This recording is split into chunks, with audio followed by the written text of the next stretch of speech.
Hi, hello everyone. Good morning, good afternoon, good evening to all of you. I hope all of you can hear us clearly. Okay, and welcome once again on behalf of TAPA APAC, TAPA EMEA, and TAPA Americas. A very warm welcome to all of you joining us from across the globe.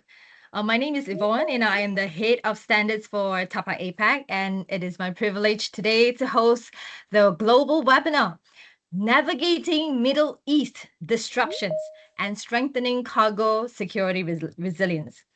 Okay, now for today's webinar, I would like to stress that it is actually not just any routine discussion. It is, in fact, a global supply chain alert. We are right now operating in a time whereby geopolitical tensions, particularly in the Middle East, involving Iran, Israel, and US, are actively reshaping our global supply chain flows. And the ones established trade routes, risk profiles, and security assumptions that we are very familiar with are now no longer stable. And supply chains are forced to adapt very quickly in real time. So, what we're going to cover today is not purely theoretical, it is addressing what is happening now as we gather here today. Now, for those who are joining TAPA's event for the first time, this is exactly where TAPA's global network and standards play a very critical role. Now, TAPA, as a global association with 3 regional offices, EMEA, America, and Asia Pacific, we bring together industry leaders, security professionals, law enforcement collaborations, and of course, intelligence sharing platforms, all with one single goal, which is to protect what keeps the world moving, and which is the cargo, our supply chain. Now, today we have brought together speakers who are not just mere observers of this landscape, they are actually operating within it. They are managing the risk, they are responding to disruptions, they are shaping security strategies on the ground. And today they will be bringing to us and sharing intimately with us updates from the various regions, as well as practical perspectives on strengthening cargo security resilience. Now, to start us off, we'd like to get a quick pulse from the audience. What you're going to see on your screen now is a poll. Okay, so I would like to urge all of you to flash out your mobile phone, scan the QR code, and help us understand how the current geopolitical situation is affecting your organization operation in real time. Now, so the question over here, you can see, how would you rate current impact of the Middle East geopolitical tensions on your supply chain operations? It's high. Okay, we see a lot of really high impacts. I would really like to see if there is people who's going to respond with no impact. We have, okay. So high, moderate high.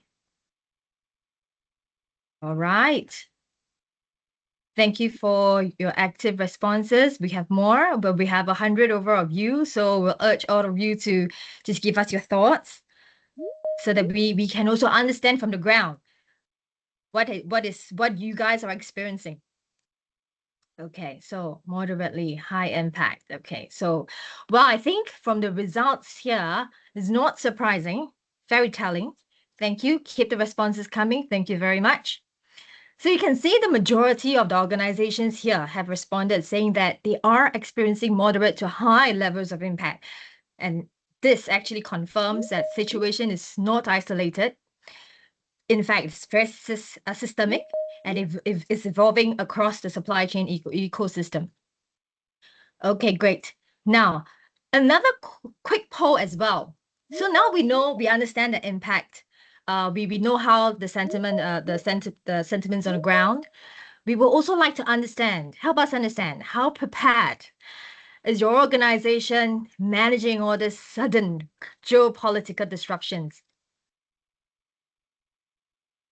How is this affecting your cargo security? Okay, Wow, excellent. We have people say they're very highly prepared. Okay, not prepared. We have some. Okay, keep it going, keep it going. Thank you very much for your active response. So today's webinar is not just a one-way presentation. It's very much a conversation with, we have a lot of, a big panel of experts here who's going to share insights with us. And we will also like to take this opportunity to hear from you. So we'd like to keep this going, make this a lively and robust discussion. Okay, so we can see that, well, moderately and limited preparedness. So for those, now we have a tie, but then high and limited. Okay, not prepared, we have some. Okay, so that is probably some concerns. Okay, so you see now, what awareness of this disruption, what we are trying to do with these two polls is that we understand that, awareness of disruption is of course really clear, but true preparedness is slightly still not very even. Of course, the optimum situation will be we are all prepared, or we are probably very highly prepared. Okay, so what this tells us is that many operations are still seemingly operating in a very reactive posture. So that will bring the question to, in that case, how do you make sure, where is the resilience? How do you make sure that your company is also resilient enough to face the situation? All right. Thank you for the active response to the poll. And with the stage set, let me, without further ado, introduce our first speaker, a geopolitics, risk, AML, and security expert, Mr. Mark Nuttall. He is going to tell us more about the current geopolitical landscape. So, Mark, over to you. Hello, as you said, Yvonne, good morning, good evening, good night, good everything to everybody. Congratulations to those that aren't affected by this. I'm sure you will be soon.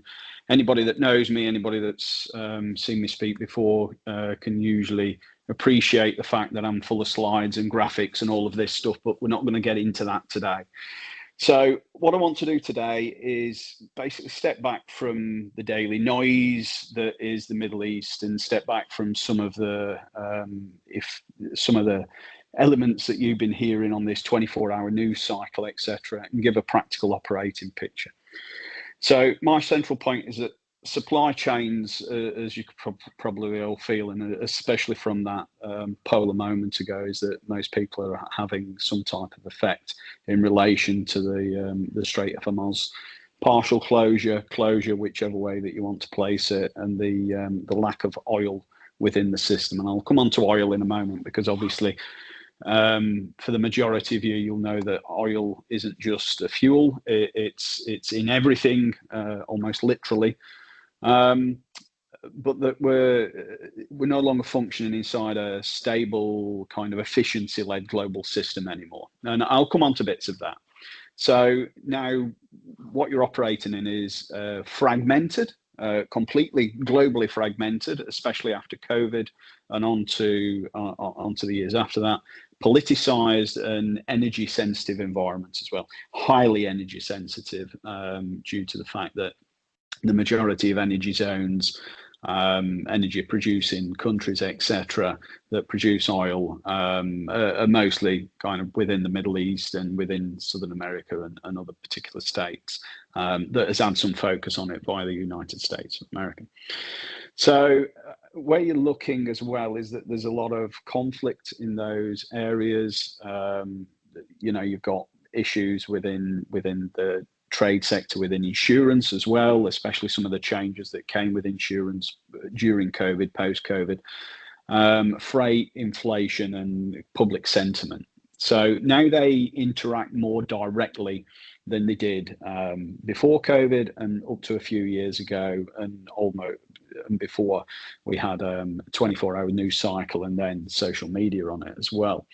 We all feel almost as though we're in some type of accelerated bubble at the moment with the 24-hour news cycle and social media, because anybody that studies history or has studied history understand that conflict, warfare, aggression and retaliation often work over quite long and medium periods of time. So although it might reflect that things might cool down, they often heat up quite rapidly within this kind of sector that we're in at the moment, and we're nowhere near out of it. So as of today, this fragmentation visible in the G7 agenda, oil markets across the world globally, it's almost doubled in price per barrel. And the warnings issued by the World Trade Organization about trust, transparency, and also the future of trading as well. And this all stems onto your geopolitical activity as well. That's the long cycle, oil, industrial society, and kind of your architecture of stability as well. So to understand the present moment, it helps us to understand with a long cycle. So for roughly about a century, oil sat underneath mechanized warfare, industrial production, transport, chemicals, plastics, polymers, fertilizers, and large parts of modern daily life, for those of you that think it's just a fuel stuff. And after 1945, institutions and alliances were built to reduce miscalculation and absorb shocks. That was one of the reasons why organizations like the United Nations and others were set up. I'm in a geopolitical landscape here, so we've got to discuss that. Now, after around 1991, globalization then concentrated its flows through highly efficient but highly exposed choke points, such as we're discussing today. That's the Strait of Hormuz, which remains one of the world's most important oil choke points, with very limited alternatives if it's disrupted, as we've seen over the past 3 to 4 weeks. Now, this is precisely why a regional crisis there quickly, at an accelerated rate, becomes a global supply chain problem, as many countries, many organizations, many individuals, and many families have been feeling as well, because obviously this impacts the bottom line on a business to consumer stance and a bottom line consumer stance as well. So what didn't we learn from, or what didn't organizations learn from a lot of instances? I've been speaking to a lot of organizations post-COVID. Yes, a lot of BCPs were created, a lot were ran around, and then all of a sudden, once the problems weren't there anymore, they sat dusty on a shelf. Not often practiced, which is where organizations like TAPA come in to be able to kind of push that bell mark and curve. Now, you've got post-COVID strain, automation, offshoring, and kind of politics of anger as well, of a fashion, unfairness in some way. So the next part of this story is that post-COVID period, it didn't restore the old equilibrium at all. It left uneven recovery globally. It left weaker buffers. It left fragile confidence and a public mood in many countries that was more sensitive to price shocks, more receptive as well to nationalist politics. Globally, we saw nationalism driven in a majority of countries. And hence, we then moved in a lot of countries as well to onshoring of capability, even in countries like the United Arab Emirates, where they're building farms, where they're making sure that condensation of water mechanisms are in place, and so they don't have to import as much inside and outside of the country. At the same time as we've got now, we've got automation and good old artificial intelligence, generative AI, machine learning, whatever label you want to put on that, which is also increasing labor insecurity in some sectors, while also deepening dependence on electricity, data centers, and resilient infrastructure. And guess what? Data centers gobble. Yes, gobble electricity. What does electricity count upon on a lot of occasions? Some type of oil distribution within it. So the IMF said back in April 2025 that global risks have become elevated and tilted towards the downside. So we were already in a negative point anyway, with weakening confidence and tighter financing conditions, which meant that not as much money was getting into the system in 2025. There was rumors at that point. I was in a lot of wealth conferences I deal with some funds as well and assist in advising those funds. That actually the AI, artificial intelligence, there was going to be a bubble at some point, and that was facilitated through a lot of media outlets as well. So while the IEA says data centers already account for about 415 terawatts of electricity use, roughly 1.5 global consumption, Reuters published this week that major technology firms are pushing for more energy as well. Now, if you've got large multinational corporations and local ones and global ones and medium-sized ones that have now gone to utilizing and automating AI within their systems, also for transportation, security, and a whole different range of pillars of facets, then if oil goes out of the system and there's a mass loss of that, then obviously you're going to have problems with financial movements, problems with profit and loss books, profit and not being able to replace that with staff essentially because you've automated the system. So you get into situations like this where you've got compounded events. So yes, in this, we're talking about transportation and how those transportation systems work. But to have transportation, you've got to have those underlying features all kind of working correctly. But they're not at the moment. So what I'll come on to now, getting back to the geopolitical bit, is the United States signal sequence and coercive posture. And I need to speak about this because it's very important to understand the signals that the United States were giving out last year, the year before, and during the initial term.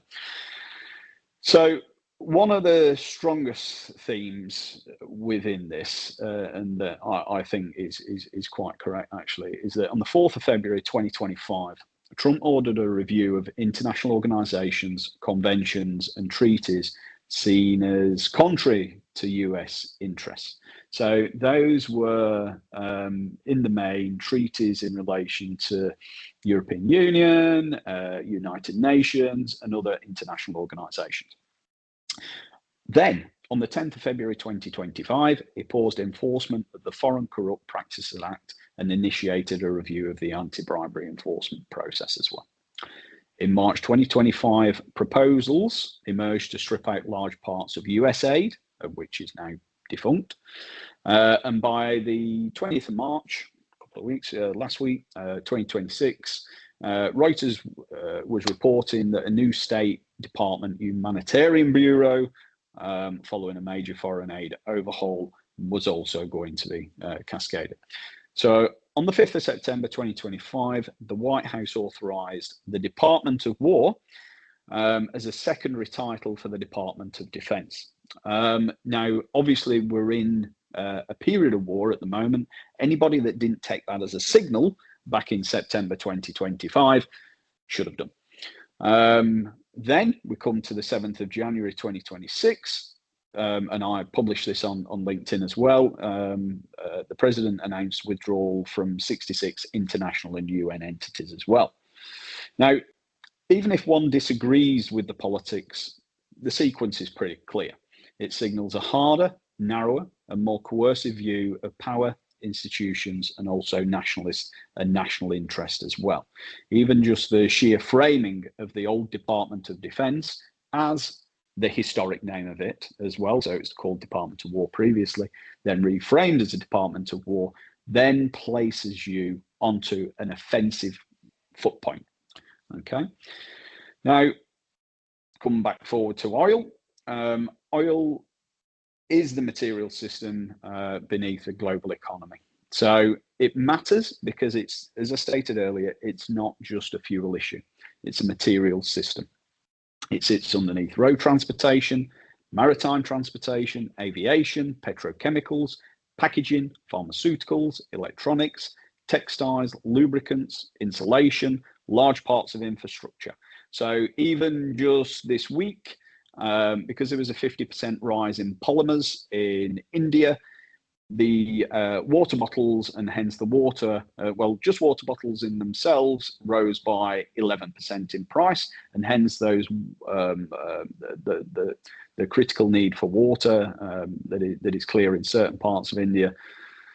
The price has gone up, the consumer price of that, just due to the polymer price. Now, Reuters has actually reported today that the war and the choking of the petrochemical supply through Hamas, hence sending polyurethane and polypropylene, I can never say that correct, prices to a 4-year high, and tightening inputs for manufacturers across Asia and Europe. And Adnik, as well, chief executive, warned on the today and last week as well that any effort to restrict Hamas should be seen as economic terrorism as well. He stated that earlier this morning. Because obviously you've got effects for grocery bills, pharmacy, consumer pricing, and a whole load of other indexes, especially throughout that Middle Eastern region. So it becomes material shock, production shock, and inflation shock as well. Now, the operational shift in the Gulf, as we've seen, the actual relationships within the Gulf have changed. The majority of the relations, say Bahrain, Qatar, Oman, UAE, etc., were always kind of sat on two chairs between the US and Israel a little bit in terms of business dealings, and the rest of the kind of brother nations. Now, Iran hasn't taken that particularly well, and it hasn't taken it particularly well because obviously Supreme Leader, various other individuals within the hierarchy have been executed, families, friends, there've been thousands of individuals killed, and as a result, the way that they've seen that is actually in a kind of a betrayal stance. Not that that might be the circumstance, but certainly from the Iranian point of view, that is what occurred. Iran is a very complex country, a very complex culture, and highly organized, as well as has been seen over the past 4 weeks from an American standpoint. We've had delays in cargo, delays in transportation, delays in a complete cut-off of air transportation as well, both consumer and cargo, and emergency stock draws as well across oil. You've got strategic frameworks, and the key system players in this, obviously, are that Iran's trying to preserve deterrence, regime continuity, and bargaining leverage. Israel's trying to suppress threats and restore deterrence, and also it's got it in its plan to have the Levant. The United States is signaling hard power and coercive credibility. Europe's trying to preserve legal order, but how far and how fast that can go with its bureaucratic system is anybody's guess. Around them sit the real system players who shape all of these consequences: China, Russia, Saudi, or Kingdom of Saudi Arabia, Turkey, India, Japan, and then the wider European Union, as well as Singapore, and then Australia as well. Singapore and Australia have just done an energy pact. So that framing is consistent throughout as well, and kind of has been for a number of years. It's just that the economic systems are now showing as fragile and imperformative. So that global fragmentation means interconnected theatres, not just isolated crises as well. So you're looking at several connected ones. So again, Reuters and our next Reuters reported on the 26th of March that G7 ministers have had a meeting in the backdrop as well of Ukraine and Iran at the same time, with that concern about alliance cohesion and US unpredictability. 40% of Russia's oil exports capacity obviously was halted by the Ukrainian strikes, and then we're having a de-sanctioning of those processes as well. So the Euro-Atlantic theatre is active. The Middle East theatre is active. The Red Sea and wider maritime disruption as well remains relevant, and Indo-Pacific calculations definitely need to be understood, and you need to understand where there is leverage within the Pacific as well. Say, and I've commented upon this within TAPA events previously, between where you've got alliances between Papua New Guinea, Solomon Islands, so Solomon Islands with a Chinese base, and PNG with the US base as well. It's a bit of a hot spot. Now, this can cascade because the underlying structure is weak. There's millions that are forcibly displaced. 49% of countries are eligible for IMF concession financing as well as of 2025. Uncertainty is high, confidence weak, financial conditions are tightening. Politicians and leaders of state are in a panic because the economic plans that they placed in through their treasuries are collapsing because the oil process isn't reaching, say, the polymer manufacturers or the chemists, or the petrol isn't getting to the pumps, etc. So finance is destabilizing, socioeconomic processes are destabilizing, hence businesses are destabilizing as well. So you've got energy shock, freight disruption, weak consumer confidence, and essentially political anger, as we've seen within United Nations forums at the moment. Now, it's not panic, it's not all bad. I'd say make hay while the sun shines, etc., dependent on what your business is. And if you can't, then obviously pivot. Look at disciplined exposure management, map your direct and indirect dependence on your choke points, your airspace, your sanctions exposure, your critical feedstocks, and your subcontracted logistics as well. Treat your insurance, your charter, and your fuel and your route access as live operational variables, because they're going to bounce up and down. And you've got to look at your redundancy, your alternative routing, and all those things that TAPA push as well.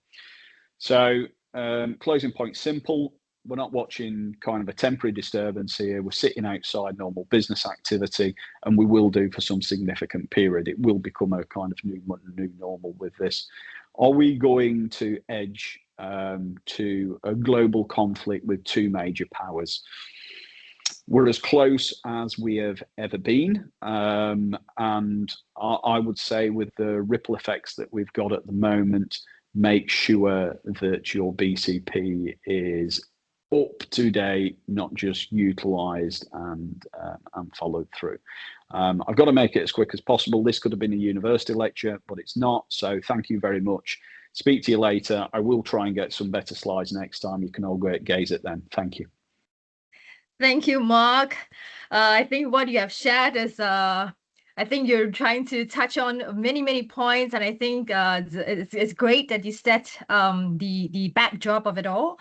You talked about, you walked through, the US. You recounted of what has happened. What is the current position? I think you have raised up a couple of points about alliance cohesion issues and all the interlink, seemingly different aspect, but if we did go into deeper, they are all interlinked situations as well. And I think I also noted on a point but you mentioned about the new normal. I think after COVID, we were thinking about new normal, but it seems like this geopolitical disruption. So let's talk about that later. So thank you once again for sharing all your expert opinion on the geopolitical scene. So now let us bring our attention to have our next speaker, Aaron Cooper. He is the Director of Intelligence and Supply Chain Security for GSK. Over a decade worth of experience in the security and intelligence sector. So without further ado, I'll pass the mic over to Aaron. Yvonne, thank you so much. And Mark, as ever, an excellent strategic geopolitical overview that really sets the scene on how this particular flashpoint has impacted supply chain and tested resiliency. So for those that I haven't had the pleasure to connect with or have briefed to before, I'm Aaron Cooper, Director of Risk Intelligence and Supply Chain Security. So two separate programs that clearly overlap with each other and have mutual benefits. I've been at GSK for about 10 years now. and beyond GSK, I was in the British Army Military Intelligence for the best part of 10 years as well. So it's an absolute pleasure to present to you today and give you an insight into how the operational impact has really tested supply chain security, supply chain continuity, and also the resiliency. And I'll go through a hybrid approach of giving you insights into how the TAPA aligned programs and standards have enabled us to continue supply continuity, but also giving you some insight into what's happening on the ground in the Middle East. So, Chris, if you don't mind, slipping to the next slide, please. So I'll go through giving you a very high level current intelligence picture, just to give you an idea of the current risks in country across the Gulf. So what you will see here is the graph of drone and missile strikes by Iran since the 28th of February. And since the 28th of February, we've seen a huge surge of drone and missile activity across the GCC, including Saudi. And you will see there at the start, there was an intense spike in the opening days, which was followed by a more sustained low-level pattern of attacks.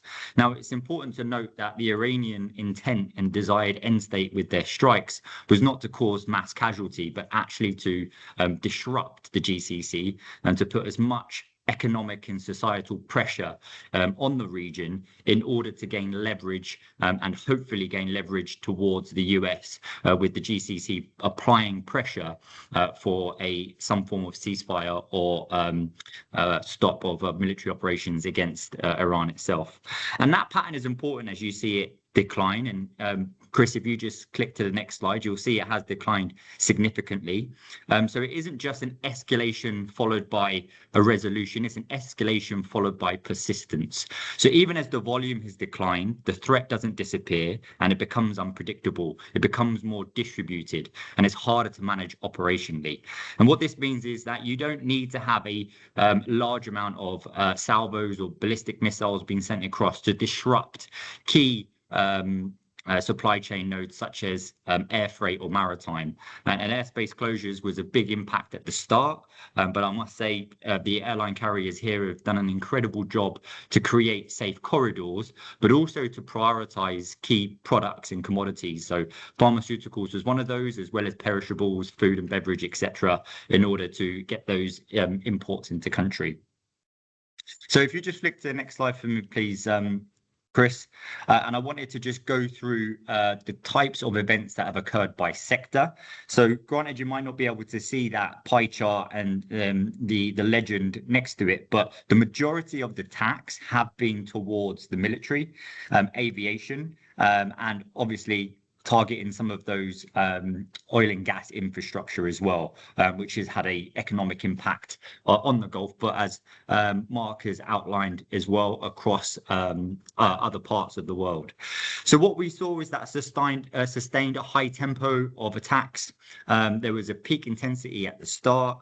The majority have been successfully intercepted. You'll see from the stats that are available, there were thousands of missiles and drones that were sent across. But the targeting selection was very clear.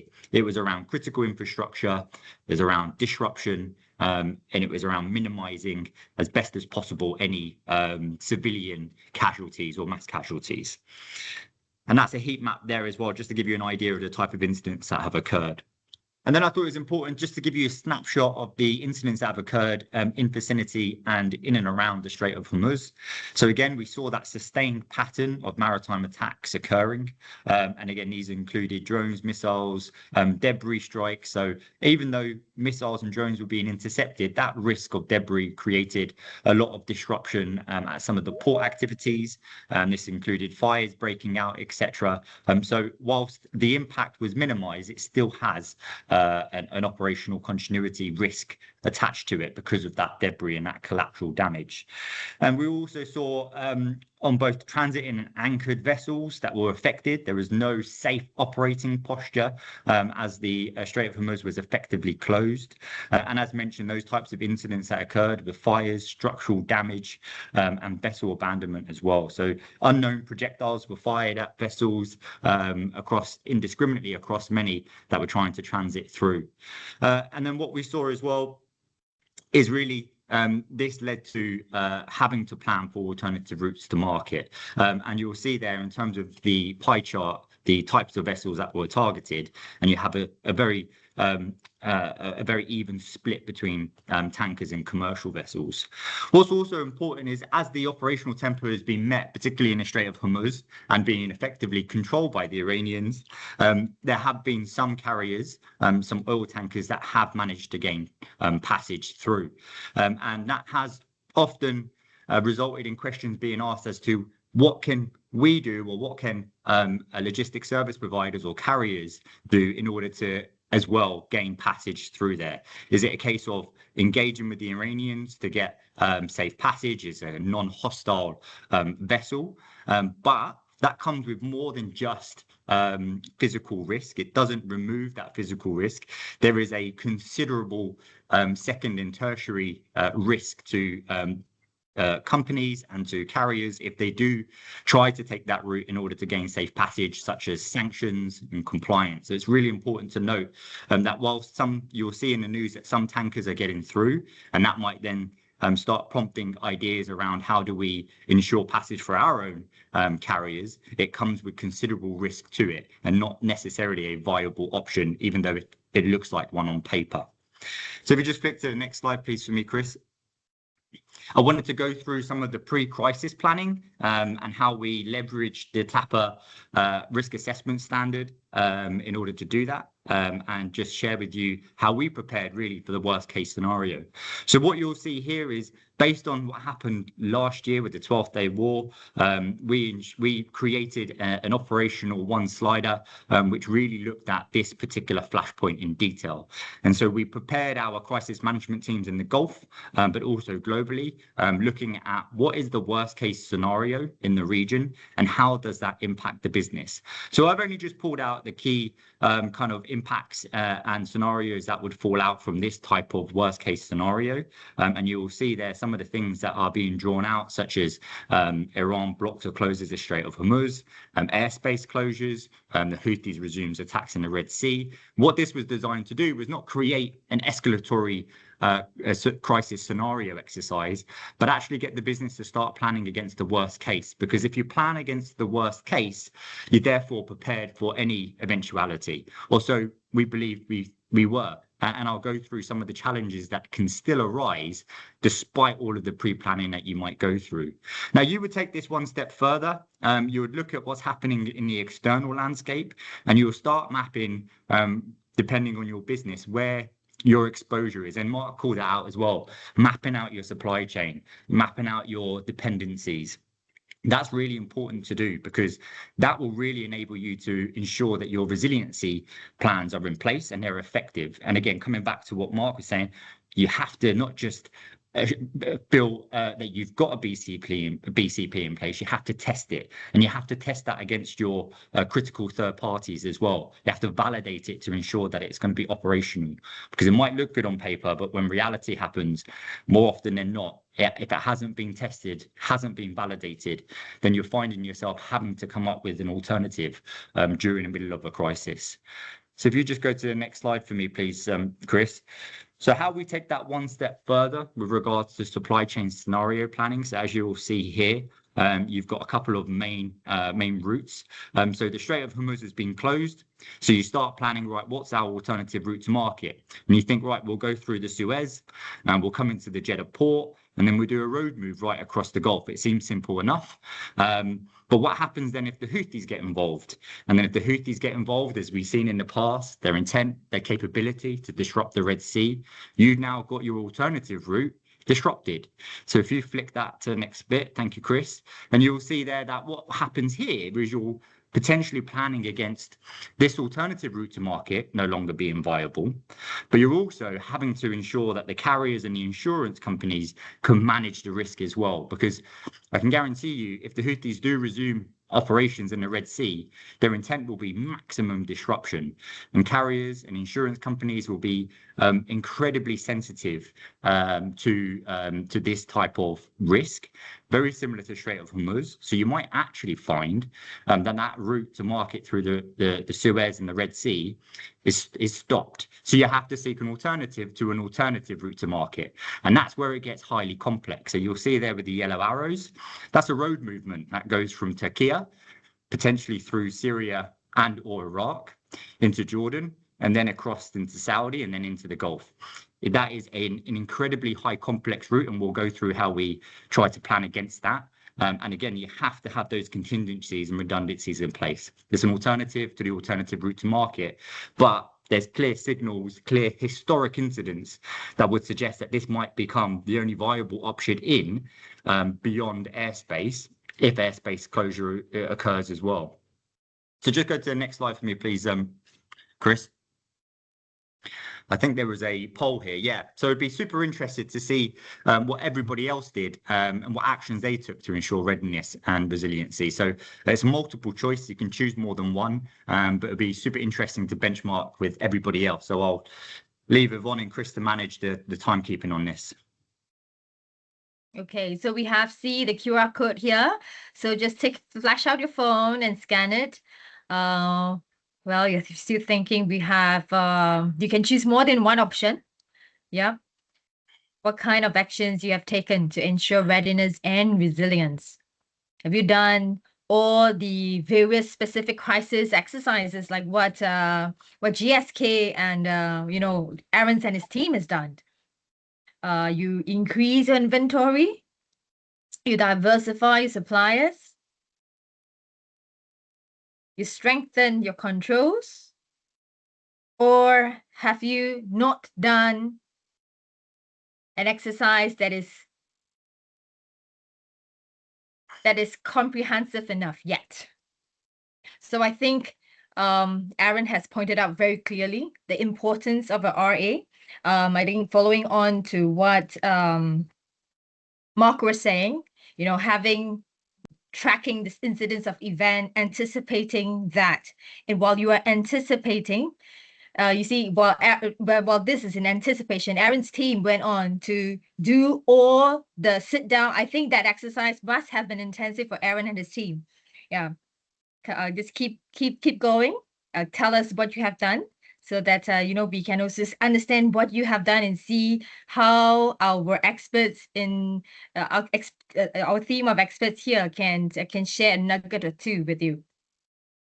So with the intensive exercise, yeah, what you guys have done. I mean, Aaron, you guys have done what alternatives to alternatives, and looking at what you guys have planned, it must have been a really intensive exercise, or was it a long exercise even? You have to do your testing and your validation, not just you yourself. You have to make sure your suppliers have done it. Yeah, and it's not just a security or intelligence job. It requires multiple functions to provide input, whether that be quality, whether that be procurement, compliance, supply chain logistics. We don't hold the decision on it.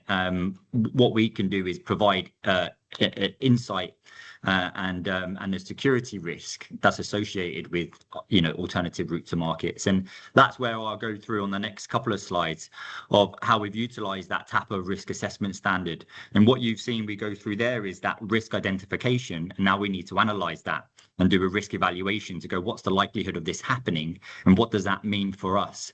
And I'll be honest, and you have to be honest in this kind of scenario, not all of this was done pre-conflict. When you look at it, you go, right, if you've got an alternative route to market, rarely do you think we need an alternative to an alternative route to market, because people only look that 1 degree of what's our contingency plan.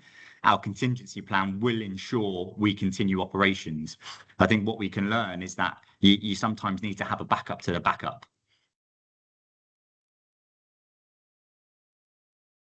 Okay, so I think that's all. This is the results that we have. Let's go on next. What can you glean from this, Aaron, and how does it go to flow with what you're going to share next?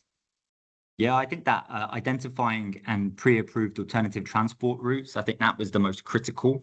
I think no significant changes made pre-crisis. That either indicates that you felt comfortable that you were in a good place, or you're operating in an area where this is not going to impact you.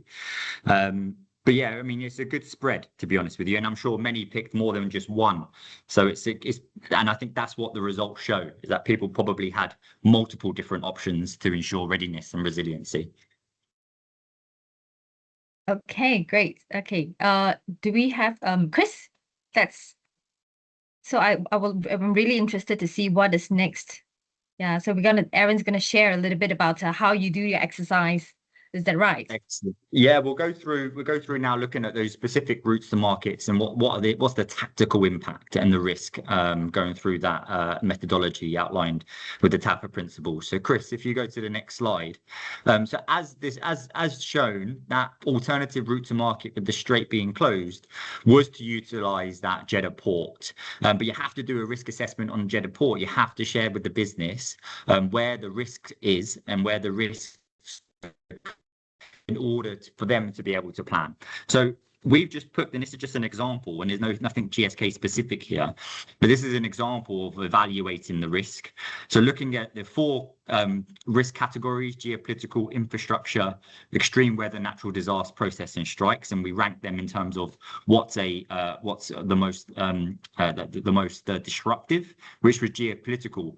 And it's not just a case of if the Houthis resume, Jeddah port's going to be attacked. You have to articulate and contextualize what the risk is, and the risk actually for Jeddah port is indirect when it comes to geopolitical. It's that carriers and insurers' risk appetites will be tested if attacks are resumed. So the Houthis don't have to necessarily conduct an intense campaign in order to disrupt the Red Sea, in order to impact Jeddah port as a single port of cargo route to market. Now they just need to demonstrate capability, which they have done in the past.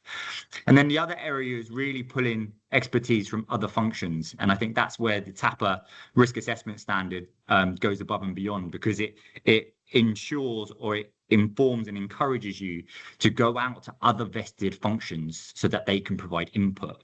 So you've got infrastructure there. You know that Jeddah's expanded capacity means they've got a strengthened resilience, but you also need to take into account that the rising cargo and the increased usage is going to increase concentration, increasing potential dwell times. And dwell times is very important, because then you start getting into the world of quality. So if you're operating at Jeddah's port and you've got cargo which is dwelled for a long time, you're facing conditions above 40 degrees. So if they're there for a long time, you need to ensure that your reefer power capacity, your genset availability is of a sufficient standard so that the quality and the integrity of that product remains. So this is where you really need expertise coming in from different departments to ensure that you've got a holistic risk evaluation. So next slide for me, please, Chris. And then it's just about looking at historic targeting. So again, I won't go into detail with regards to the slide, but it's really important to look at whether Jeddah port itself has been targeted, and if there is a direct risk there, because that's going to have a physical impact onto products that are going into that market or get stuck in that port if the Houthis resume operations. And then just to have some top level triggers, warnings, indicators, whatever it might be, or when the Houthis are going to enter the conflict, and have your risk intelligence team monitor those so that you can make a proactive decision or recommendation to the business to make a proactive decision whether to look at either expediting products going in or looking at the alternative to the alternative. And just on the next slide, please, for me, Chris. And again, this really provides credence to the fact that the Houthis don't necessarily have to directly target Jeddah port in order to disrupt this main route to market, maritime route to market now into the Gulf. Whilst you will probably have air cargo as your primary route in, it is more expensive. Depending on the commodity, that expense may be manageable, it may be not. But if you're relying on this as your primary route in, you need to look at what the risk is and how that might impact.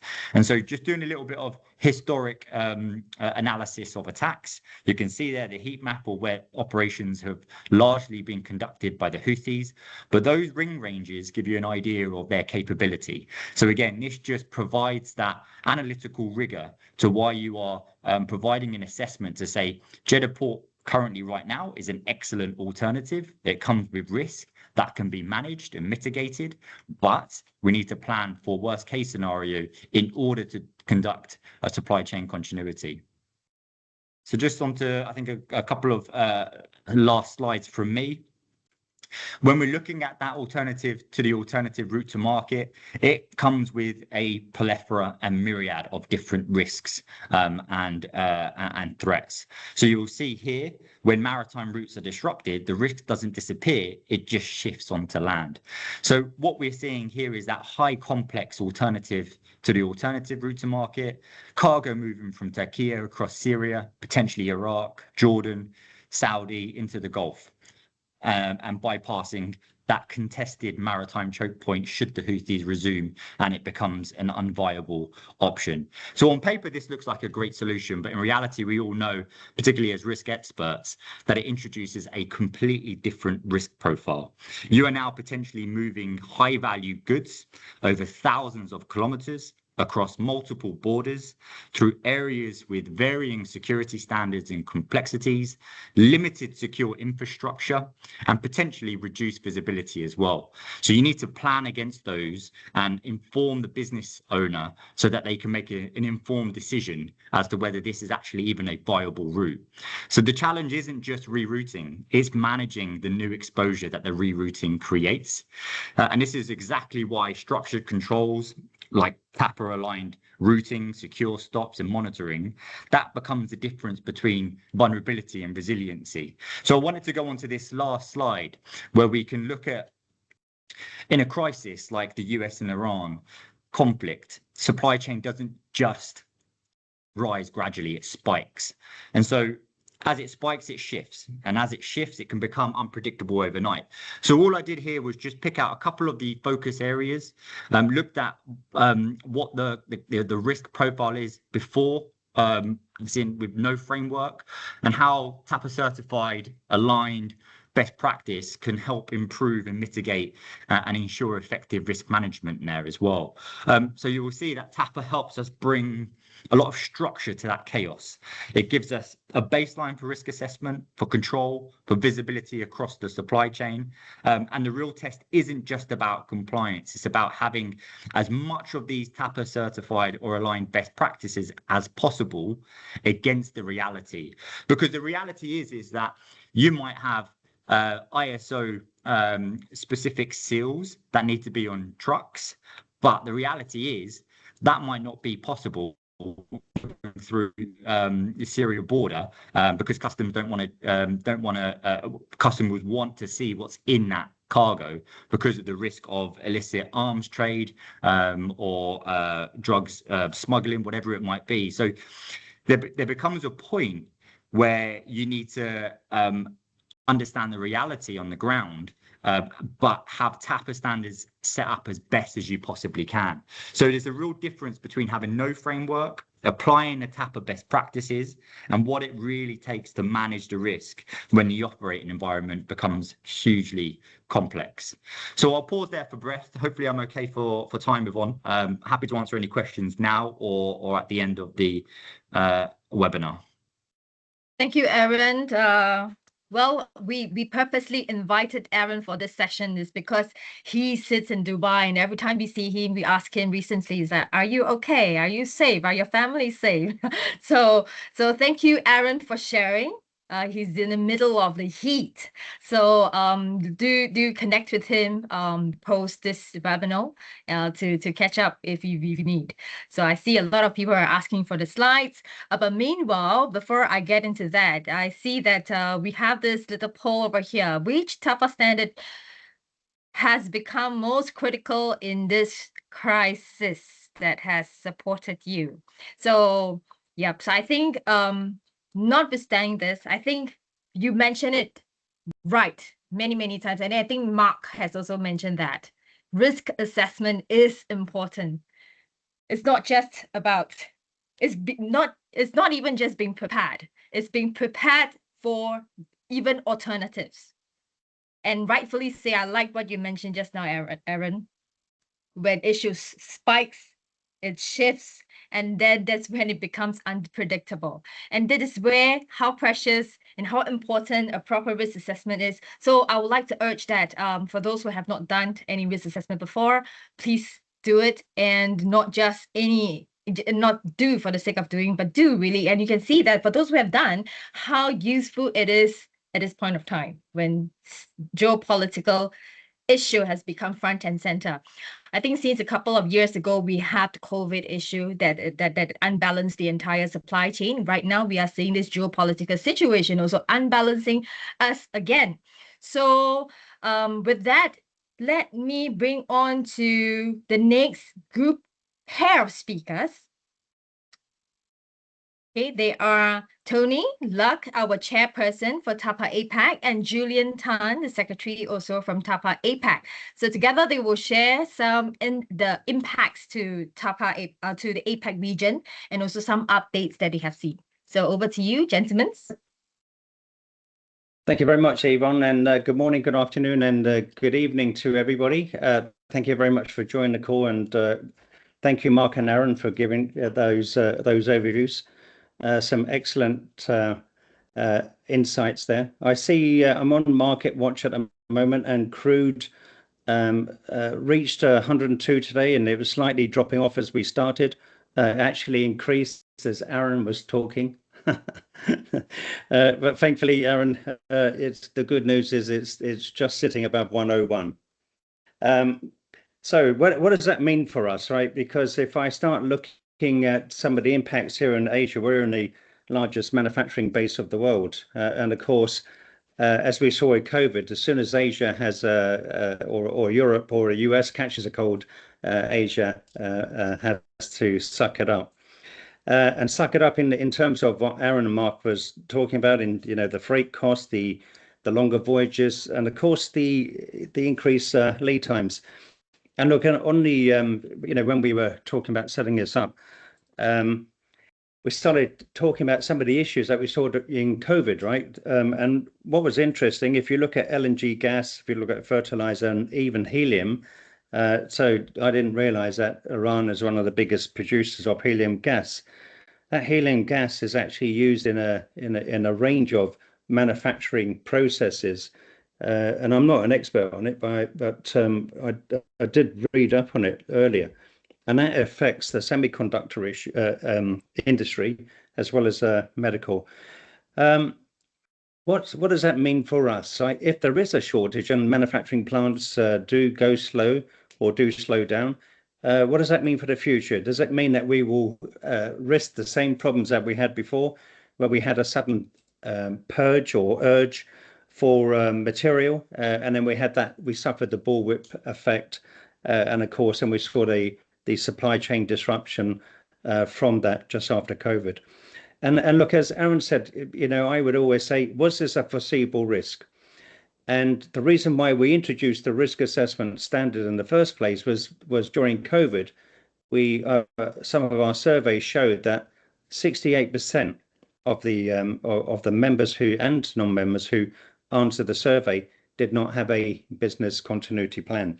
And what was interesting is that you heard there from Aaron, not necessarily talking about his company, but talking about the suppliers in general. Did they have a business continuity plan for this? And when I spoke on a conference event for DHL, I was on a panel discussion with them. I said to everybody, when the first aircraft carrier was heading towards Iran, you should have all been dusting off your risk assessments and reevaluating where you sat with that. And when Trump sent the second aircraft carrier, that was at the stage really you should have been in the war room, and you should have started working on those risks and the impact to you. And one example, we always talk about risk and opportunity. We focus a lot on risk, but of course there are opportunities in every crisis, and we have case studies. I think Aaron just spoke about one, but we have several case studies from over the years where TAPA members have put into place the standards, the processes, the procedures, and as soon as they hit with a crisis, they are able to, one, not only continue but coming out of the crisis event, they're actually even faster. So what the risk assessment has shown us is that it triggers us to really look at these foreseeable risks in advance and actually to address them. So you heard what Aaron had done there in his case study. So look, what I'm going to do. I want to try and keep this as live as possible. And we're going to certainly bring in Julian in a second, Torsten, Gino. And then obviously I'm not sure if Jennifer is also joining, but we're bringing the US team to hear from them on the knock-on effect. But let's make sure that we keep this discussion going. Please put your questions and answers in the Q&A session there. Don't forget, there's no silly question in this situation. And certainly, if I look at the impact on Asia, is significant. So let me pass you over to Julian to cover that now. Hi everyone. Thank you, Tony, and everyone else that was before. It was very insightful in terms of what everyone's talking about. When this happened on the 20th of February, we were already looking at it. And what was significant for us, after a week, we started to see a trend. And the impact was after that was more around your second order risk. Everything that was happening in the Middle East, the second order risk was actually trickling down into Asia Pacific. And I'll give you one country, for example, the first country to actually declare a state emergency, which is the Philippines. Now we have a manufacturing site in the Philippines. A series of challenges that we were facing, and I'm going to share with you right now what challenges were. First, let's talk about people.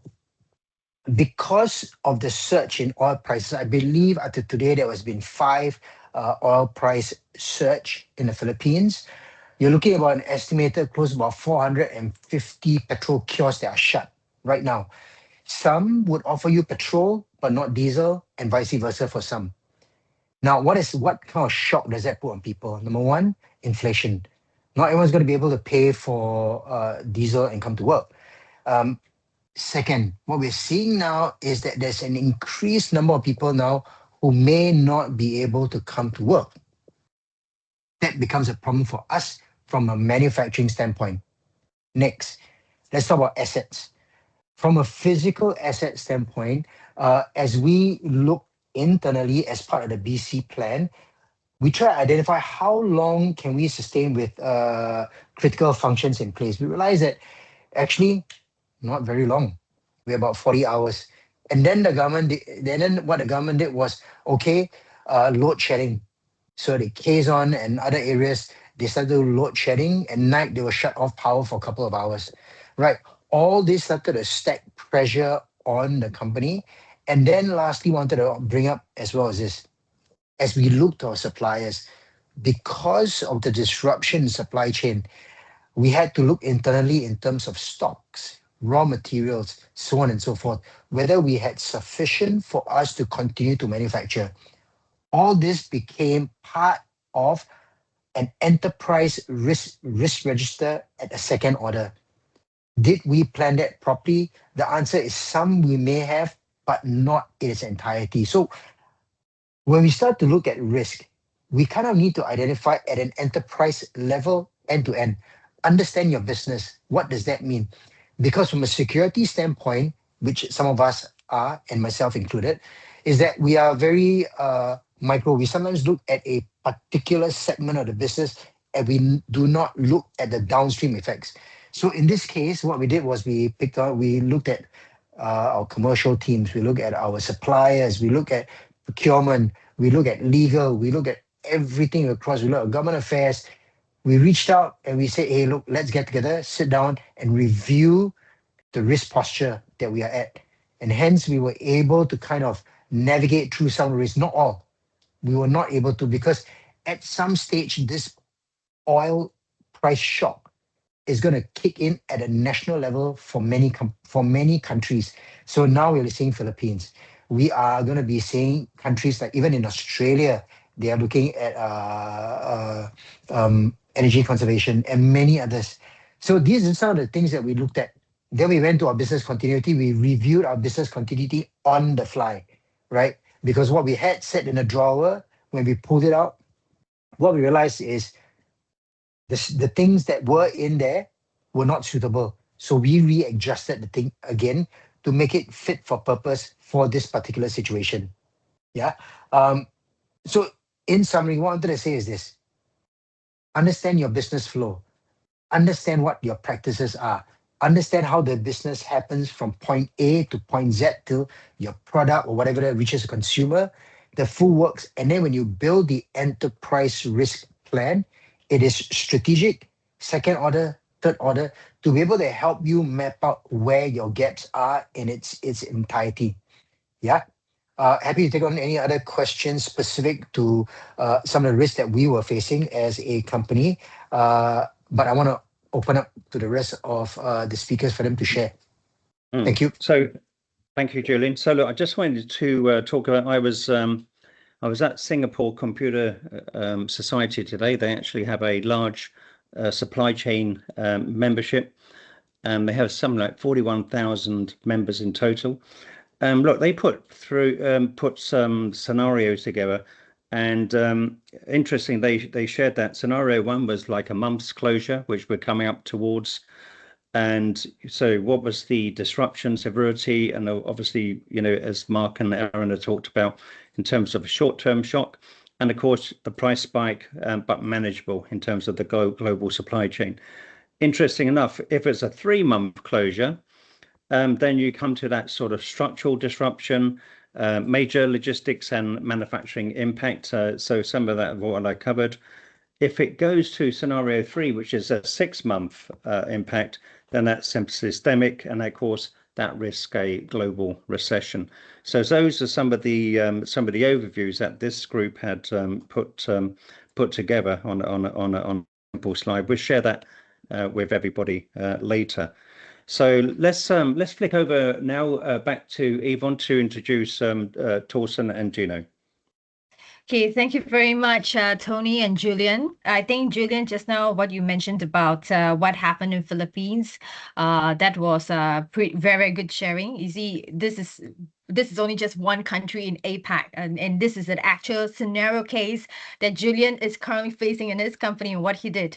So thank you very much to both APAC, to the APAC team for doing the sharing. So do keep your questions coming. We will pick up your questions to answer them at the end of the end of the updates from each region office. Okay. So without further ado, I will pass the mic over to our EMEA team, which we have Torsten Newman here with us. He is the president and CEO of TAPA EMEA office, as well as Gino Laios, the global security manager. He has vast experience in many years of experience in a practitioner as well. So over to you guys. Excellent. Over to Gino. Gino will kick it off.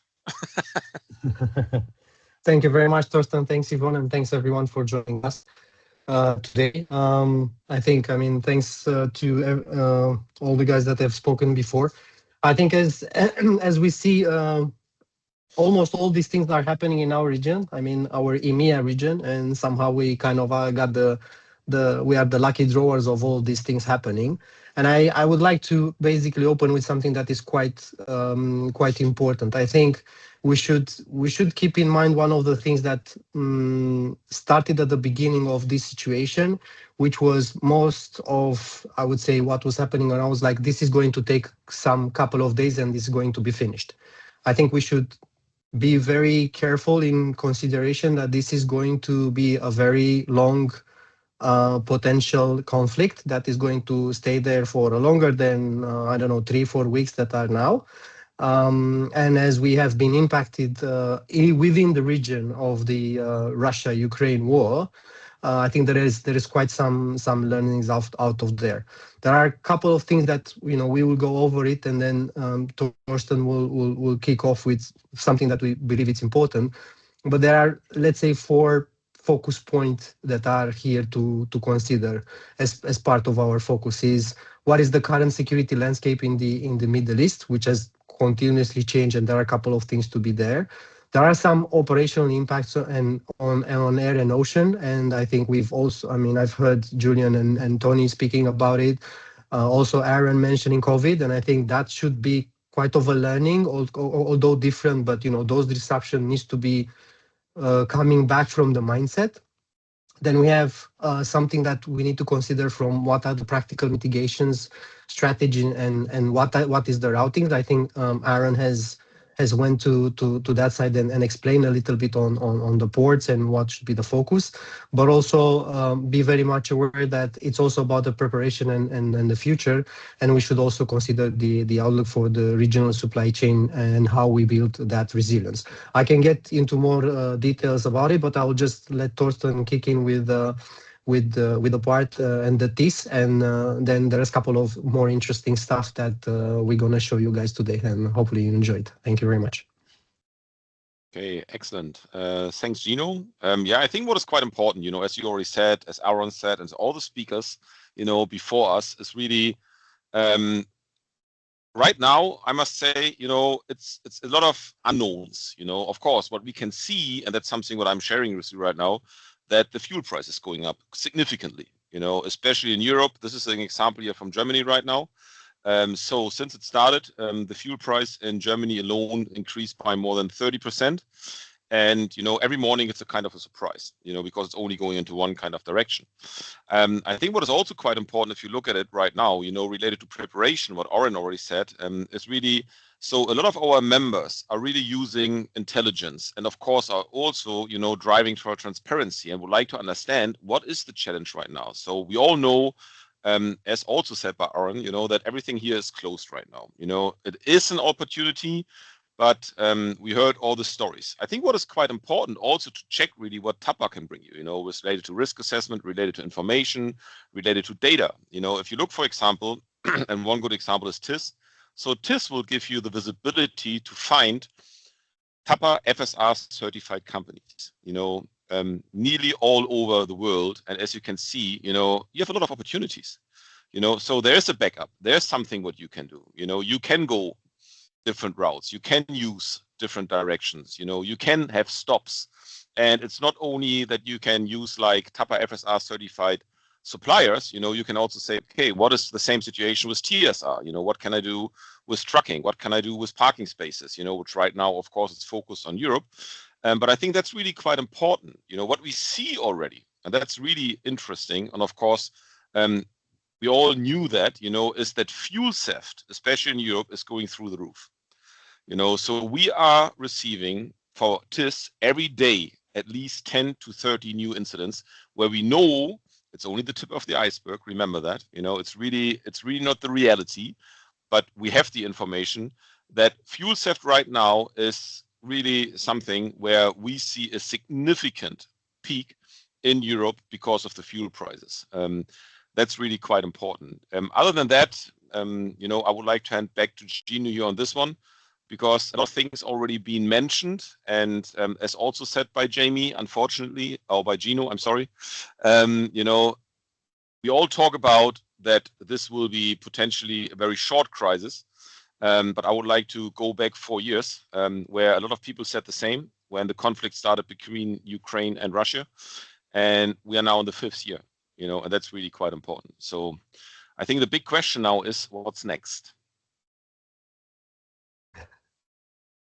Well, I think if we would have known what is next, I'm sure a lot of us around the call, we would have been a bit much more richer than we are today.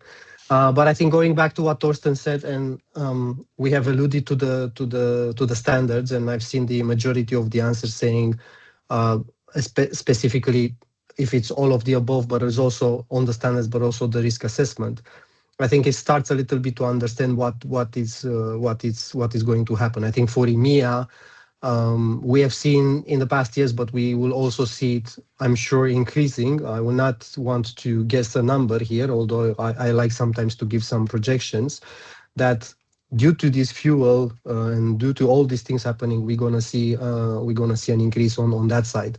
Some of the things that we are kind of carried over with is the fact that sometimes we are looking only at the event of the theft, but we are not considering the disruption. So a theft of fuel, which is seen being increased, has a certain number of disruptions. But I want to go back to the four points that I will mention, and I will try to be quite short onto that, because we also have our colleagues from the Americas, and I'm sure they will have interesting things. I said that there are 4 directions to consider. Is the current security landscape, and then when we look at that, we also need to look a little bit on the multi-front risk. I mean, what is the security environment that has shifted, and how we are getting prepared for that, especially to the actions and to the ports and all the things that Aaron has mentioned. One thing that is important, and it will affect also transportation, is that this war is also an electronic warfare, and in different type of interferences because of all the drones and everything that is happening, and I'm sure everybody's looking at that. And then potentially an expansion of the war zones. I mean, for the time being, we are also talking that we don't know what's next, and we don't know if there's going to be any kind of conjunction, if any other countries will join in, especially for the region. I think when it comes about sorry, Torsten, go ahead. No, go ahead, Tony. Yep. No. I think when the other point is on the operation impact on air and ocean freight. I think the Hormuz bypass reality is there, and we've seen all the major carriers suspending transits or looking at how to be done, and then what the alternatives of the Jeddahs, and I don't know, maybe the Oman might be something that it be considered when it comes to managing mid-voyage diversions or all sorts of stuff. Air cargo displacement, I think we should, from I would call it from a corporation perspective, but also from a logistic perspective. The traditional hub and spoke model that we had in Dubai, it's fractured now. I think it's there. I'm sure Aaron has even more information than we have, but this is how it looks into that. And we've seen that the outbound capacity from Middle East to Europe has been reduced to almost 50%, which has actually shifted a little bit the direct long-haul flights from Asia to Europe that bypass the Gulf entirely. Then the other part on that one is an equipment imbalance. I think Gulf has always been a major destination for refrigerated containers. And now that is changing a little bit because of the situations, and I don't know. I think maybe Julian or maybe even Aaron has mentioned that. Then, when it comes to practical mitigation strategies, I think, and I've seen it a couple of organizations. I don't know if it's the case of GSK, but it's the utilization of bonded land bridges, which essentially it's a little bit of sea air, sea land solution. And again, that's everybody has to deal with that, but also moving goods via bonded trucking on the road, which essentially increases the need and the requirements of security. And then something that has been alluded before, is this kind of capacity to manage the surcharge, because this will obviously come with a cost. I think organizationally will have to be ready. When it comes to visibility and operation triage, I think we are moving a little bit from the usual transit assumption. If you think about, I think one of the points that I've seen a couple of companies doing, they have prioritized the high value or time sensitive cargo while rerouting the others. So I think if you are in the area of moving high value or high time sensitive, like you will have pharma, for example, and also some other industries like automotive. There is a little bit of a shift. And when it comes, and I'll close with that, I think when it comes to a bit of the outlook, I think the trading lanes will see a shift. The Hormuz transit, I would believe that is going to stay like that up to 2026 is not on. We just, we both, Torsten and myself, mentioned the usual couple of weeks of Ukraine, which ended up in 5 years. And we should also continue to focus on digital and real-time intelligence. I think this is where the value of this, the value of getting information, making, reporting incidents, monitoring all these things. Data is gold or platinum these days, and I think we have the power of the tool, and we have the power that we all as regions and we all as members to report into that, so that everybody can benefit onto that. And last but not least is focus on the FSR and TSR standards. I think we will we will definitely see more cargo moving overland. We've already seen it with this crisis, and I think this will continue to stay quite throughout 2026, and we will see a major increase in transportation and the requirements for land transportation to the region and maybe even beyond. But for sure, for that region and moving it back to Europe and then maybe to the other ports to move it, then it's going to happen. So that's how we see it from our perspective and from what we see from our members as well. Okay, thank you, Torsten and Gino. Before I let you guys go, I just want to ask you a very quick question. I mean, I think Gino and Torsten, you have mentioned about trading lane shiftings, and because of this geopolitical disruptions is causing the disruption in all our our usual routes. Just now, Julian did mention about, just gave a country as example what happened in Philippines. And that is, to be honest, the entire Asia Pacific, we are preparing for the long haul, that this is not going to end really soon, because even if the war ends, there will be significant repercussions and still persistent. So we are prepared kind of like for the worst. So what is this current sentiments in EMEA itself? With the members that you guys have been talking to?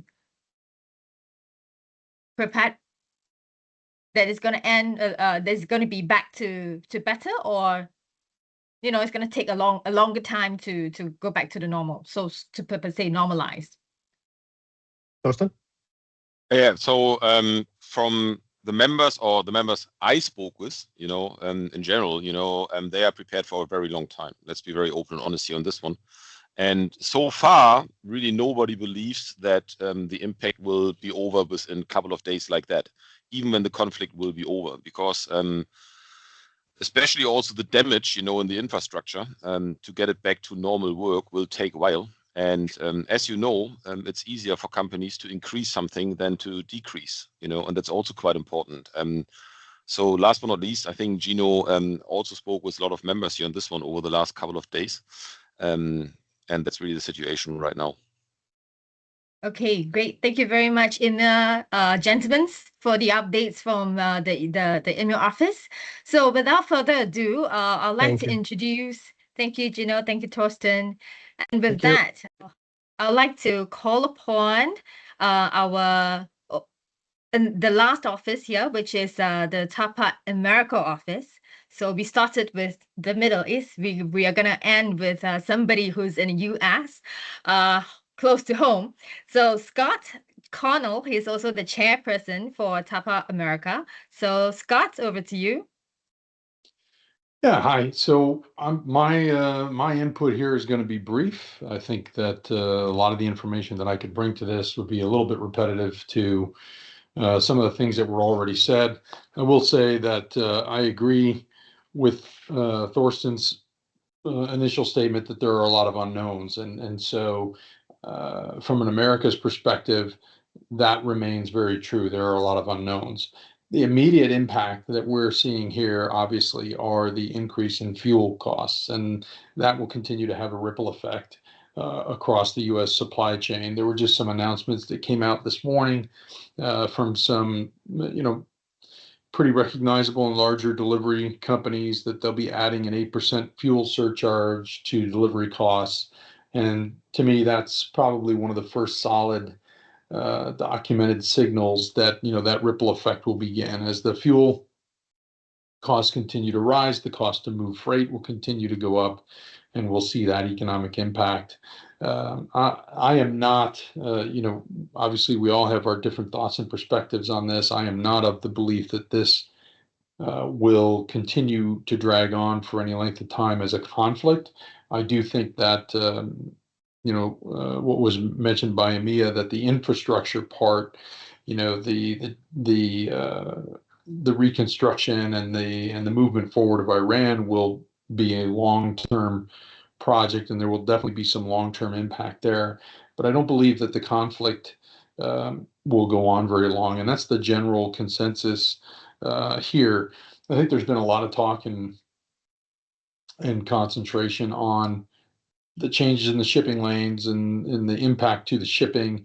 But there was a mention earlier about air traffic and the impact around air traffic and air cargo. And I think, a lot of times when you examine supply chains and you move supply chains, you'll see shifts on how people do things, whether it's rerouting, whether it's use of other resources.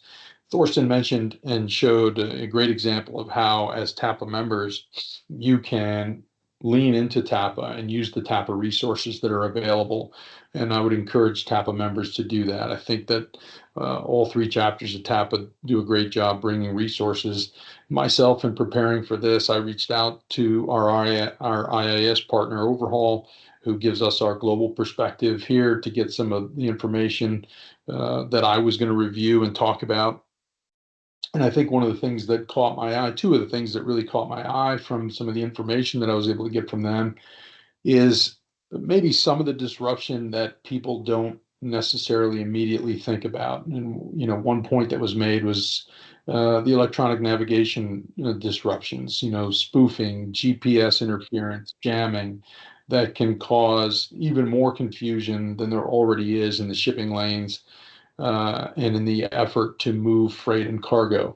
But I think the other thing that really caught my eye was the number, or the impact to the movement of the air cargo.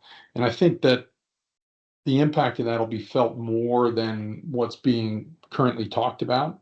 When you look at the closed airspaces, you have Iran, Iraq, Kuwait, and then you have partially open with Israel, Lebanon, Qatar, Syria, and UAE. Now, I don't know if in the time that I gathered this intel, if there's been any changes on that, but the numbers that I'm looking at are counting 19,000 delays and 3,400 flight cancellations.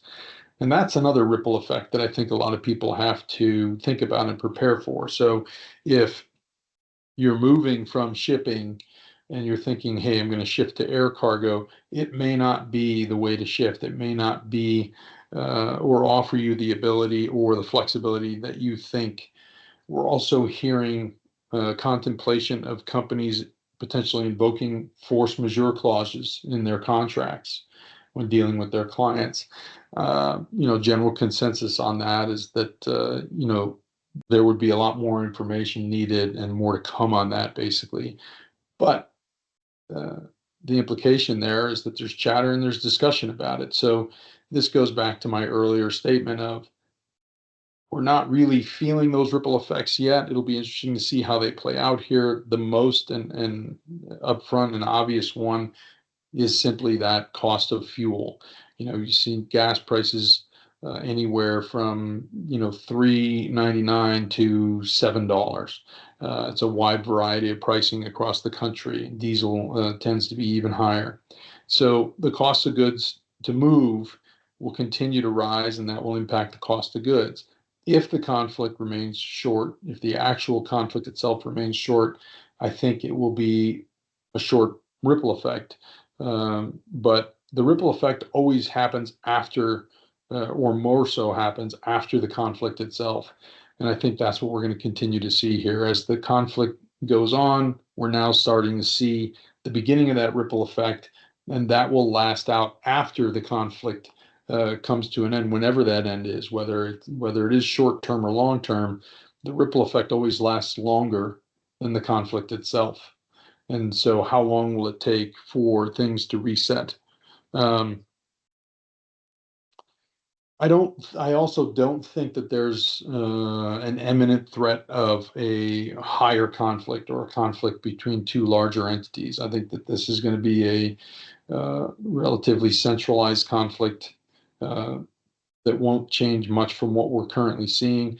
And so I'm not sure that there'll be an impact outside of what's been discussed today. I think, all the presenters that began and initially started the webinar did a fantastic job of talking about where we are today on it.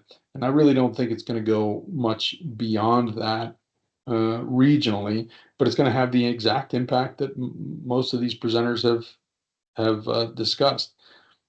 As we sit here in the US, we're waiting to see exactly how it's going to play out beyond the cost of the movement of goods. that goes and stretches out, obviously, in ripple effect to the cost of manufactured goods. So when you think about trading partners with the U.S., what will the cost be to manufacture the goods that the U.S. consumers buy or that U.S. manufacturers purchase to continue or finish their manufacturing process? That's another cost that will be passed on to the cost of goods as this scenario continues to play out. So right now, I think it's going to be mostly an economic impact that I believe will be temporary, but all these things come into play. And I think we're just now starting to see the beginning of those cost impacts going up. Okay, thank you to Gino. Tony, you have something to add? Yeah, so I was going to say, Scott, when Trump announced the 20 billion reinsurance program for the oil tankers, any feedback on how that was received by the market? Well, yeah, from everything that I've read so far is that the market is not fully embracing that yet, right? That that they're continuing to work to solve the problems on their own and partner with their usual business partners in that area. Could that change? You know, might that change, and might they take advantage of that as he does that? I think that's possible, but the initial reaction so far has been, okay, that's there if we need it, but we have our own problem solving capabilities and we're going to continue on that. And, you know, obviously, you know, all of these things, when we talk about the cost of fuel, the cost of manufacturing goods, whether they're finished goods or components or whatever you want, and then the cost of insurance rates going up, you know, all these things are going to impact the cost of goods. And so I think we're just seeing the beginning of that ripple effect. But as for the insurance aspect of it, directly to your question, have not seen much of a reaction from the market on that yet. Yeah. Another point I wanted to sort of discuss was, you know, the longevity of this war. If you consider the Ukraine and Russia, and Torsten was right to point this out, but I think the difference with that war is that you have two leaders who Trump described as hating each other, and you know, and they just can't settle that difference. I think the difference with this, and I think you're right to point it out, Scott, is that the leaders of Iran and anyone that stood in have been basically eliminated. So in terms of the negotiation going forward, at some stage, I think someone's got to be sticking their heads up and talking to the US to come to some form of resolution. And I think, you know, I mean, there has been reports that has been happening, and there's also been, you know, the other side of the media says that hasn't been happening. But I do tend to agree with you. I don't predict that there will be any increase, and maybe Aaron and Mark can also comment on this. And the reason I say that is that apparently some of the countries that were attacked in Iran have obviously stood by the US, and they've stood by the US because you know, because they were attacked. So does that mean Iran has really sort of starved itself of a friend or a neighbor, you know, who would support them? Obviously, they may have some support from China and Russia, but ultimately, you know, do we all see that this is going to be a long-term impact, or certainly the recovery? I agree. There will be some ripple effect. I understand the Americans told the Israelis not to bomb any further infrastructure. I did read one article where they said that the pipes were left intact. So that means that, you know, once the pumping starts again, perhaps, you know, the oil can flow. But can we just revisit that? What does everyone think now in terms of where this will go? I We think, see that. Tony, Yeah, to add on to that, I think just now Shariah Rias, apologize if I'm not pronouncing your name correctly. I think there was a question from him that her that to ask which real system players or organized groups are actively and explicitly collaborating to pursue the restoration of trust globally. What are your thoughts about this? Maybe we can also have Aaron and the Mark to give your thoughts about this. This is a little bit this is an interesting question, I think. To Sure. pursue, did you say to pursue the aims and pursue- interests of trying to yeah. reset something? That's right, the restoration of trust globally. Which do you think are the real system players? Yeah, so there's 10, if you will, 10 key players, isn't there? There's US, China, Russia, EU, Israel, Iran, Saudi, Turkey, India, and Japan. Let's forget about the UK and others for a minute. So when you look at the strategic framework of Iran, for example, you're looking at a continuity of the regime and a continuity of culture and a continuity of its religion. It's the Islamic Republic. Okay, so you've got an entire mindset there. This is not like taking Maduro out of Venezuela, for example. This is an entire culture, an entire framework, people's ways of living, lifestyles, a fully complex country that operates on, a matrix system and otherwise. You're looking at, it wants to deter all others from attacking it, and it's looking at internal consolidation as well. So the consolidation of ensuring that its natural resources are taken care of, that its health and well-being and its pastoral care of its citizens, etc., under the Islamic Republic banner and the way that it's been set up over the past 60 to 80 years or whatever. The fact that you've got individuals of extreme power taken out of that, they are then replaced by a system. Okay, and that system then does various levels of administration to replace that individual, and that individual, or that position, if you will be replaced 20 times if necessary. Okay, the supreme leader part is a little bit more difficult because it's a religious positioning as well as all the other positions that he has, hence the title of supreme leader. Israel, you're looking at supposed threat suppression, deterrence, restoration, and regional reshaping logic. Yeah, so the regional reshaping logic is that they want the entire Levant. There's no secret in that. It's both written. It's in manifesto style. United States, hard power signaling. It's moved to an offensive position rather than a defensive position. It wants to manage its coalitions, but it wants to tell its coalition the order of play, and it wants its executive branches to be centralized. Okay, and hence I was speaking about USAID and others earlier. That's gone. The soft power element of it gone. It's now hard power. Take out countries, reposition, strengthen, take what we want. Europe. Here we go. Legality, restraint, but internal division. It's got reduced leverage.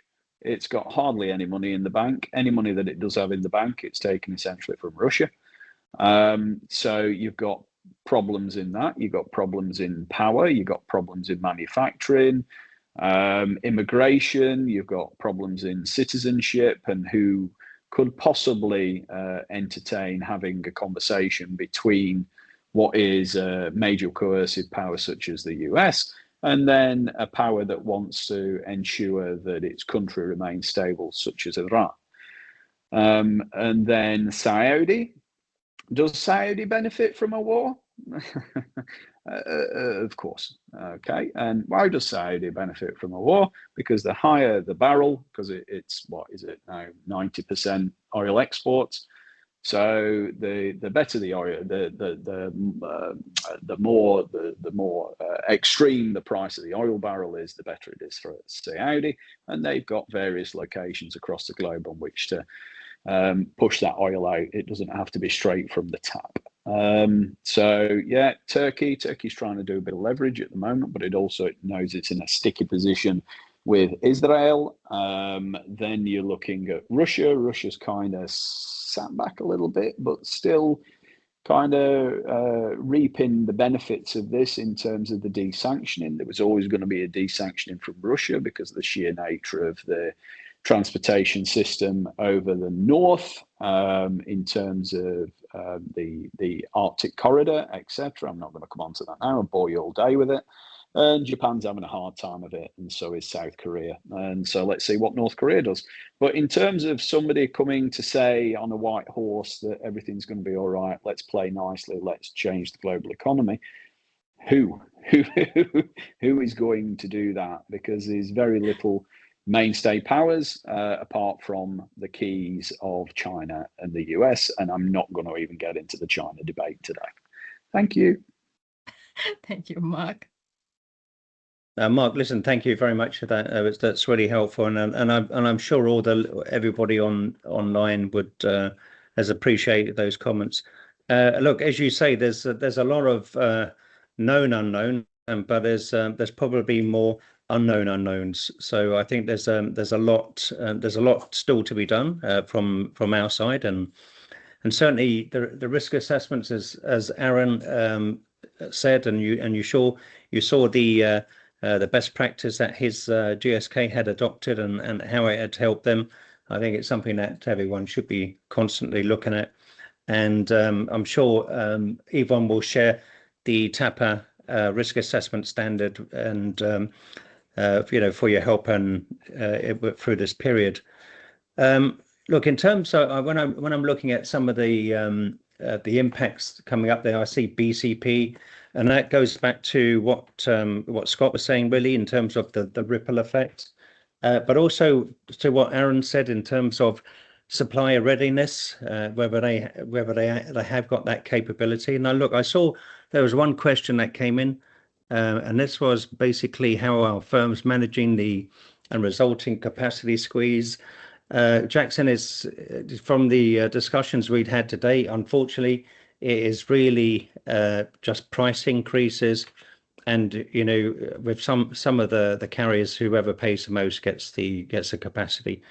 So as you can imagine, it's very tight at the moment, and some of the rates, some of the carriers are rubbing their hands because they're making massive profit, similar to what they did during COVID. But I think that's a very difficult thing. I think this is where the BCP comes in, of looking at alternative shipping routes, and also reevaluating your lead time and production lead time as well. So listen, can we get everyone, Torsten and Julian, if you can get your cameras on, and that can we just have a sort of a final roundup, and let's see if there's any more questions coming in from the audience at all. Yeah, I think also Suresh did mention something about, okay, I think this is just a comment from him. Suresh, if you're still with us, he did mention that, which is the real problem. A conflict right now is forcing some of the global insurers. So I think they're pulling back on most critical shipping lanes.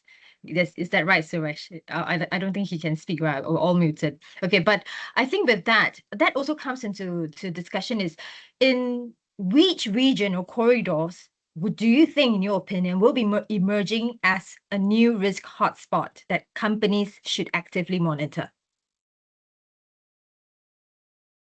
Well, actually, can I just kick off? Yes. Because what I'd like to do is ask everyone a question, because look, there has been some terror attacks, alleged terror attacks since the invasion, and do we foresee as a team that the attacks on the supply chain, terror attacks on the supply chain, is feasible going forward?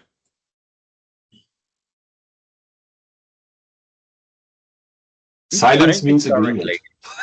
Yeah, Torsten. I think I think not directly. I think that Iranian sleeper cells or Iranian inspired lone wolves probably pose a risk towards physical infrastructure as opposed to supply chain. I think the greatest risk to supply chain is from the Houthis, to be honest. And when they resume it, and they just pushed out a statement as we were briefing today to say that they are ready, and they've constantly been signaling that.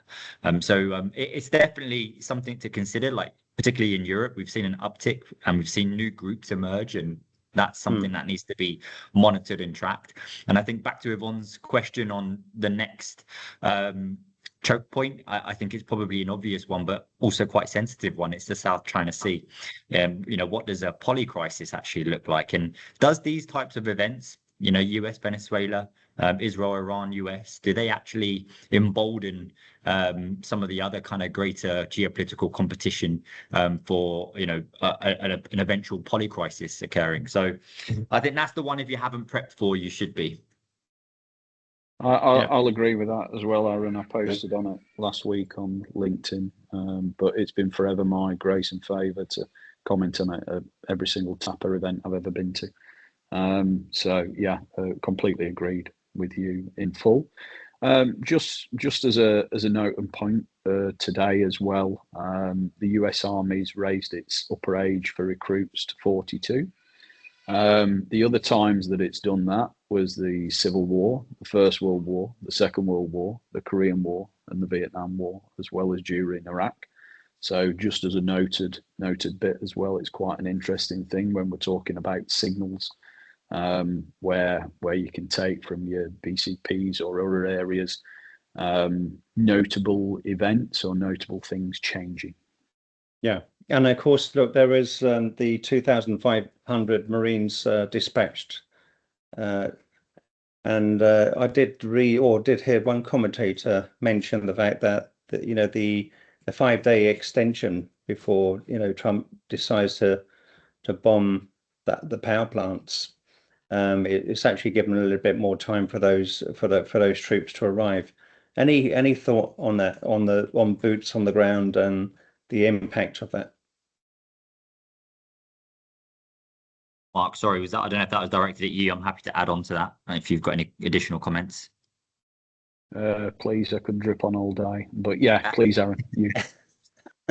It's a very, very important note, and I think when I've advised the business, and I don't want to sit on the fence with it, I say that it's either going to be a significant escalation on Sunday, where you will see potential troops, ground movement and troops on the ground, or there will be some tangible traction made with some form of ceasefire. So I think it's going to be either or. I think he's definitely brought some time over the next 5 days.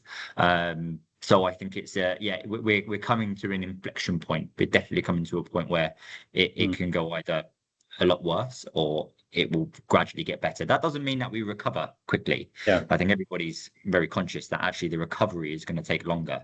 But in terms of the temperature cooling down, it's going to be one or the other. Let me. Sorry, Mark. Go ahead. No. Please, Tony. Please. No, I was going to just to move on to the sort of recovery side, right? Because if we've spoken about the impact and some of the issues going on, and Aaron's covered some of it, and Scott also. What should TAPA members be doing really, and also those non-TAPA members who have joined the call. I think hopefully they've seen some of the advantages of being a TAPA member, but really going forward now, what should a TAPA members be doing in preparation for the recovery, because it will come at some stage? I'm available for births, weddings and deaths. I charge per hour. That's about that. Yeah, to echo Tony, I was actually going to ask also all of you from each of the office, and also to Aaron and Mark, and I know you got for Scott and for Gino and Julian and Aaron, you have also your your in your organization, your views. To add on to what Tony said, what is the one strategic shift that the people here that's listening with us today can make to future-proof their supply chain in lieu that, this geopolitical issue is not going to end anytime soon. And in fact, there could be even chances of other region coming up with issues as well, adding on to the current ones. I will start if nobody wants to to chip in. I think this is a very good example what we are seeing today. Yeah, I think this is the example that we need to follow. I think we are all working for the organizations, or we have experience from our past corporate lives, or some of us have worked in law enforcement and agency and stuff like that. I think it's about sharing the type of information and knowledge that it's out there for the people to actually grasp it and then use it for their own benefit. Not only, when I say their own benefit, is to get their organization prepared. I think while we are three different regions with more or less three different realities, both from when it's about supply chain but also geopolitics, I think this kind of information sharing and putting it out there, like, this is how we have done and this is what are the results and this is what we are getting prepared. I think this is something that we need to do a little bit more often, much better, much faster, and then stay open to answer the questions that comes from the community, from the members, but also from the non-members, and get to stay a little bit more closer and more together, as we've done it so far. I would say that this is the key time and one of the kind of only periods during conflict, war, COVID, that your CEO and that your board is going to listen to you, because their entire business is kind of dissipating in front of their eyes. That you can then get a very healthy budget to be able to perform your security duties. You can upgrade your systems, you can engage with organizations such as TAPA and otherwise, and you can have a healthier line on which to engage the security services that you engage with. It is one of the only occasions that the business doesn't deal with you as the main cost center.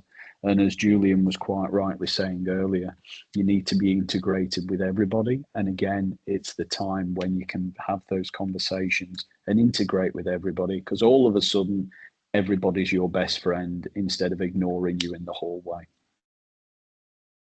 Yeah, those are two excellent points. A quick one from me is ultimately removing and eliminating blockers. So making sure that you're able to reduce the time between signal, decision, and action. That is the most important thing. And to contextualize it, we're talking about if you have to reroute and use an alternative route to market that you haven't done a distribution risk assessment for, that sometimes goes through quite a lengthy process. So how do you expedite that at speed? So when you're going through your crisis prep, it isn't just about testing your current protocols, but it's also making sure you have clear escalation thresholds, empowered decision makers, and making sure that there's a delegation of authority as well. So pre-aligned pathways. That's the most important thing. You want to try and move at speed because you need to. Speed will be your friend.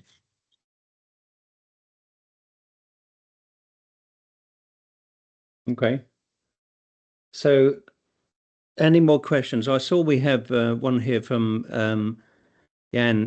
Do we have a platform of thinking about sharing best practice and flows?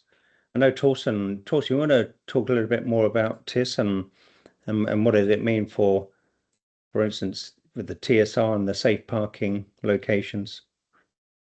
Yeah, I think of course sharing information, is one of the biggest things, and transparency. Right now, we are covered a lot of stuff in TIS, and of course we could also think about to really add a kind of a platform on this one. What we use in Europe, Middle East, and Africa to really share information instantly is our TAPA EMEA app, where people can talk to each other, but we have a specific group also where you can say, okay, what's going on right now. Other than that, I think it's really up to us, to be honest, but it's quite interesting because whilst we are speaking right now, there was a news flash in one of the biggest newspapers here in Germany, that President Trump mentioned in a statement, the mullahs will never come back. which can be another game changer, you know. So, and as said by Mark already and Aaron, there are a lot of indications that it will not come to a stop, you know, within the next couple of days. And even when it will stop, the question is what's next. So. Yeah, no, I agree. As was said, there's many unknowns. Okay, Yvonne, how we doing? I think. Oh, sorry. Yeah, Look, Nilo's almost. got a question for us. Yeah. So, is there a way that TAPA Global can provide balanced news, etc.? So, we are non-political, as Nilo knows, but just for the rest of the audience. We don't. TAPA is not assigned to any country or allegiance, etc. It's run by the members, so that's for the benefit of any non-TAPA members on the call. So look, Nilo, yes, you're right. I mean, perhaps that's something that we because we have some of the Worldwide Council on the call here. Maybe that's something that we can take away. I know we did do that during COVID. We did share some of the carrier updates from a TAPA member. So, Nilo, I think it's a good question. Does everyone agree with that? That's something that we can look at? Because I know that many of our TAPA members have good risk assessment processes. If I can just mention DHL Express, I mean they do some great work. You've got the most TAPA certifications around the world. So let's see if we can do that. Work with those carriers to share that information. Is everyone happy with that? Any other thing we can add there for membership benefit?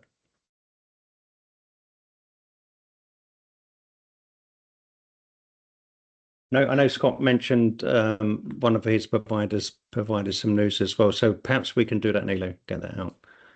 All right, so Yvonne. Yeah. I think to echo that as well, meanwhile, before we have an actual platform, do stay tuned to our TAPA offices, whether it's APAC, it's region, it's EMEA or Americas. We do often share insights, data, reports on the latest happening. So stay tuned to our LinkedIn, and also to add on to that, or join us for any of our upcoming webinars. Similarly, for today's webinar, I don't think the slides will be shared, but all the offices will have this webinar video on the YouTube, so you can have a recap on that to what the statistics of what Aaron has shared as well, and to revisit any of the points that our offices, the representatives of our offices, and of course Mark has shared. So I think it's almost time. Thank you so much to the speakers for spending 2 hours giving their insights, and of course, most importantly, to the audience here today, the members, the non-members. For non-members, we hope to see you to join us and get involved. And also the next time, for all the members, we look forward to seeing you in our next event. So with this, I would like to here. I'm supposed to do a little bit of a shout out for our APAC event. So we're gonna have I think this is the events that we're gonna have for APAC. Okay, so we're gonna have an event in Vietnam. So Vietnam and APAC is a rising region, going very, very fast. So we're gonna have an event there. So scan the QR code and learn more about the event. And of course, not forgetting, we're gonna have our conference in September as usual. It's gonna be in Singapore. And for I think in America office, Scott, you're gonna have your conference, I think this month or next month, right? May 5th and 6th is the National Summit in Atlanta.